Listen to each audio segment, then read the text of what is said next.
fédérateur, puisque ce sera le premier grand rendez-vous international qui va réunir physiquement tous les acteurs de la protection de la biodiversité depuis plus d'1 an et demi.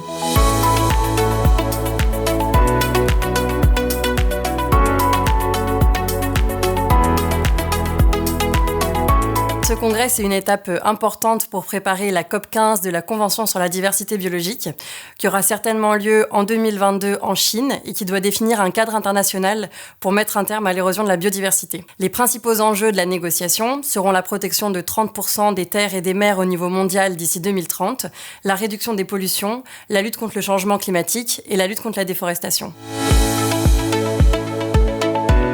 Alors, la France défendra en particulier 4 motions, qui sont des documents qui orienteront les travaux de l'UICN dans le futur, sur la réduction des pollutions lumineuses, sur les liens entre les crises de la biodiversité et du climat, sur la protection des forêts matures et puis sur la planification maritime.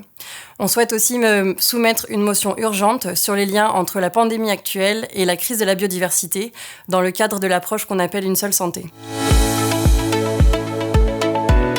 Le congrès est avant tout un événement important de mobilisation des acteurs internationaux de la conservation de la nature, mais aussi des entreprises et des citoyens. Et à l'issue du congrès, l'appel de Marseille présentera des engagements communs autour de 3 grands thèmes. La relance économique post-Covid qui doit être fondée sur la nature, le cadre stratégique mondial post-2020 pour la biodiversité et l'urgence de la crise climatique.